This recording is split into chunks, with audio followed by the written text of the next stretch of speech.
Salut à tous! Alors je suis ravie de vous retrouver aujourd'hui pour vous présenter mes dernières acquisitions livresques et il y a pas mal de choses.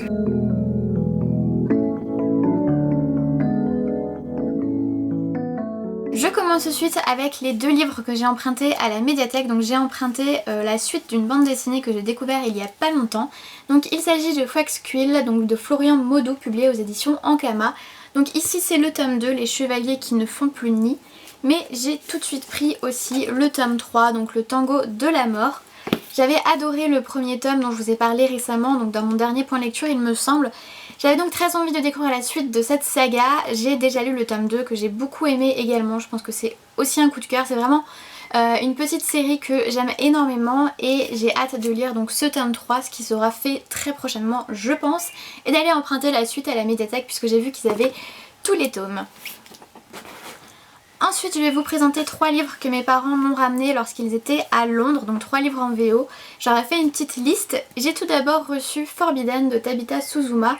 Alors je pense que vous avez dû entendre parler de ce livre puisqu'il a quand même fait pas mal parler de lui sur la blogosphère ces derniers temps. Justine donc de Fairy Neverland en a notamment parlé, elle a dit qu'elle avait vraiment adoré, que ça a été voilà, un livre dont elle est sortie totalement bouleversée. Je sais que c'est l'histoire d'amour entre un frère et une sœur, c'est la seule chose que je sais. Et je pense que ça me suffit, voilà, j'ai pas envie d'en savoir plus, j'ai envie d'être bouleversée moi aussi par ce livre et de le découvrir pleinement.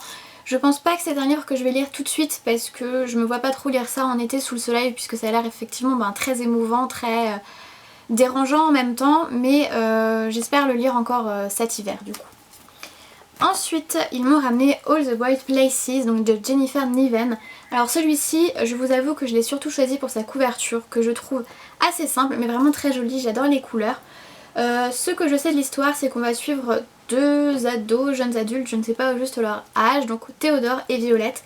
Les deux n'ont pas forcément été épargnés par la vie et Théodore a envie de se suicider, mais il va rencontrer Violette et je pense qu'il va se passer quelque chose entre ces deux-là. Donc voilà, je n'en sais pas plus, en tout cas je suis assez curieuse de découvrir ce livre et pour le coup j'espère le lire prochainement. Et le dernier livre que mes parents m'ont ramené, il s'agit de The Darkest Part of the Forest de Holly Black. Donc ce livre-ci, je connais encore moins son histoire que les 2 précédents, mais j'ai été totalement séduite par la couverture, voilà, que je trouve mais juste splendide. Je sais que ça va parler de fées, de chevaliers, de princes, d'amour et qu'on va suivre 2 jeunes enfants, donc un frère et une sœur qui seront un petit peu nos personnages principaux. C'est typiquement le genre de livre que j'adore, je ne me fais pas trop de soucis sur celui-ci et j'ai hâte de le découvrir.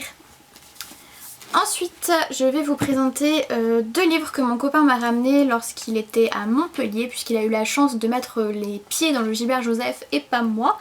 Donc il m'a ramené 2 livres de René Barjavel, donc tout d'abord La fin du tigre et L'Enchanteur, donc tous les 2 publiés chez Folio. J'adore les couvertures, je trouve qu'elles ont un charme mais fou. Au début je les trouvais pas très jolies mais lorsque je les ai eues entre les mains j'étais vraiment séduite.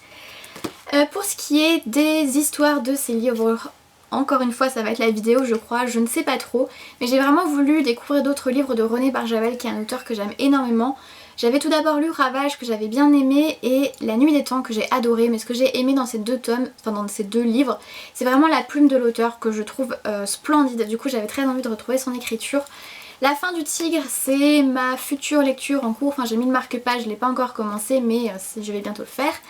Si j'ai bien compris le résumé qui n'est pas forcément très clair, c'est un livre un petit peu philosophique dans lequel l'auteur va se poser des questions sur l'homme et sur l'influence de ses choix. Voilà, je ne sais pas au juste mais ça m'inspire plutôt pas mal. Et le second va nous parler donc de Merlin. Je viens de faire tomber mes livres. Bref, ils ne tomberont pas plus bas. Donc de Merlin, je ne suis pas vraiment une très grande connaisseuse de tout ce qui est histoire arthurienne, Merlin, Viviane, etc. Mais je fais confiance à Barjavel pour me faire découvrir tout ça de manière très agréable. Ensuite j'ai acheté 2 livres avec une carte cadeau. Donc j'ai tout d'abord pris le tome 1 de Outlander, donc Le Chardon et le Tartan de Diana Gabaldon publié aux éditions J'ai lu. Donc voilà, c'est le livre dont je vous parlais dans ma vidéo point lecture, c'était le livre que j'étais en train de lire à l'époque, donc là je l'ai terminé. J'ai adoré, ça a été un coup de cœur, je vous en parle aussi dans ma prochaine vidéo point lecture. Pour vous situer un petit peu le contexte, on va suivre Claire, donc une jeune femme qui vit en 1945. Elle est partie avec son mari en lune de miel en Écosse et là-bas elle va toucher un mégalithe et en touchant ce mégalithe elle va être transportée quasiment 200 ans plus tôt en 1743 pendant le conflit qui oppose les Highlanders et les Anglais. Et on va suivre un petit peu ses aventures, elle va essayer de comprendre comment elle a atterri là, comment elle pourrait repartir, où elle est, tout ça. Voilà, c'est un livre que j'ai beaucoup aimé, je suis vraiment ravie d'avoir succombé à tous ces avis positifs, voilà, j'étais extrêmement tentée.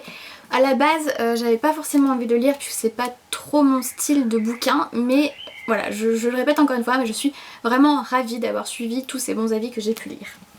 Et le deuxième livre que j'ai pris, il s'agit de Miss Alabama et ses petits secrets de Fanny Flagg, publié aux éditions Pocket. Alors ce livre, il me faisait de l'œil depuis sa sortie en grand format, mais le prix était pas forcément très sympathique et quand j'ai vu qu'il était sorti en poche, j'ai sauté dessus littéralement. En plus ils ont gardé la couverture du grand format, donc je suis ravie. Donc ce livre va nous raconter l'histoire de Maggie, une femme d'une 60aine d'années qui estime que les plus belles années de sa vie sont déjà passées et qui va donc vouloir se suicider tranquillement dans son coin. Sauf qu'elle va recevoir l'invitation d'une amie à aller à un concert. Donc elle va accepter de l'accompagner et de retarder un petit peu son suicide, sauf que ce concert va bouleverser un petit peu tous ses plans. C'est pas vraiment le genre de livre que je lis habituellement, mais il y avait vraiment quelque chose qui m'attirait dans ce livre-ci, et donc j'espère ne pas être déçue. Je pense que c'est un livre qui pourrait être assez sympathique à lire cet été tranquillement. Ensuite je vais vous présenter les deux livres que j'ai achetés au salon donc des Imaginales qui s'est déroulé le dernier week-end de mai à Épinal. J'étais assez raisonnable, je suis assez fière de moi puisque j'ai pris donc que 2 livres, donc 2 bandes dessinées. C'est des bandes dessinées dont je n'avais jamais entendu parler et pour les deux j'ai succombé totalement au graphisme et au dessin. Le premier, il s'agit de Abyssia, donc de Diane Ozdamar et Tiffen Zanuto, publié aux éditions du Chat Noir. Et voilà, je le trouve mais magnifique.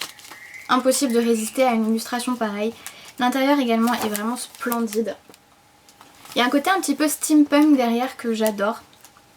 Voilà, je trouve ça vraiment superbe. Pour ce qui est de l'histoire, là pour le coup, je n'en ai aucune idée. Je crois que c'est une sorte de dystopie, mais je ne suis pas sûre, donc je voudrais pas vous dire de bêtises. Je vais me dépêcher de le lire, comme ça je saurai de quoi il parle. Et le second livre que j'ai pris, il s'agit de L'extraordinaire après-vie d'Alice Osmond ou les aventures d'un gobelin en pays de Bro de H.M. Larbraith, publié aux éditions Charles Corlay. Voilà, même les éditions, je n'en avais jamais entendu parler. Et il s'agit du livre 1, Les Nuits d'hiver. Je vais vérifier, mais il me semble que c'est ça. Oui, Les Nuits d'hiver, je vous dis pas de bêtises. Et encore une fois, je n'ai aucune idée de quoi ça parle. Mais alors là, encore moins que le précédent, c'est dire, je savais déjà très peu l'histoire du premier. Mais j'adore les graphismes, je trouve ça hyper bien fait. Et j'ai hâte de le découvrir, celui-ci aussi. Et enfin pour terminer cette vidéo, je vais vous présenter quelques marque-pages. Donc tout d'abord je vais vous présenter les 2 marque-pages que j'ai pris donc, aux Imaginales. Donc ils sont de la même illustratrice. Et j'ai tout d'abord pris donc celui-ci avec 2 loups et des champignons. Donc au milieu il y a écrit Sur les traces des loups-garous, qui est l'un de ces livres je crois qui présente pas mal de loups différents dont celui-ci. Et le second, il s'agit d'un renard avec des cornes de cerf. Donc là, il y a écrit Le grimoire des animaux fabuleux. J'ai totalement craqué sur ces marque-pages. J'aurais pu en prendre beaucoup plus, mais finalement, je me suis limitée à ces 2-là. Donc l'illustratrice, c'est Marilyn Veil. Je vous mettrai en barre d'informations le lien de son blog. Et j'ai passé une petite commande aussi de marque-pages donc sur le site Craftvan. Donc c'est un site qui fait des marque-pages magnétiques vraiment super sympa, et en fait j'avais vu sur Instagram je crois qu'elle allait arrêter de faire les marque-pages qu'elle faisait habituellement et qu'elle allait en faire des nouveaux et que du coup elle liquidait son stock, et du coup je me suis dit que c'était le moment ou jamais, qu'il fallait absolument que je passe une commande. Donc j'ai tout d'abord pris ces petits marque-pages donc Harry Potter avec Harry, Ron, Hermione, Hagrid et Dumbledore, que je trouve tellement adorable. J'ai juste trop envie de relire les Harry Potter pour pouvoir les utiliser, ça sera vraiment le combo parfait. Et j'en ai pris 2 autres, donc les personnages de là-haut que j'adore, je les trouve juste super jolis. Donc ils sont un petit peu plus grands ceux-là par rapport aux Harry Potter. Voilà, j'ai un petit peu peur de les abîmer parce qu'ils m'ont l'air super fragiles. En tout cas j'ai déjà utilisé Monsieur Fridriksson dans ma dernière lecture et j'ai trouvé qu'il était vraiment adorable. Donc je ne regrette pas du tout d'avoir passé commande. En plus c'est arrivé super vite, c'était normalement je devrais même pas encore les avoir maintenant et je les ai eu il y a presque une semaine déjà. Donc j'étais super contente. Donc voilà, cette vidéo est enfin terminée. Ça fait beaucoup de livres tout de même, j'espère qu'il y en aura un petit peu moins dans les book hauls suivants à venir. Bon, j'essaye de me limiter niveau achat pour faire baisser ma palle, donc il devrait pas trop avoir de livres. En tout cas je vais croiser les doigts pour me tenir à ce que j'ai envie. Je vous fais de très gros bisous et je vous retrouve prochainement avec une vidéo point lecture normalement.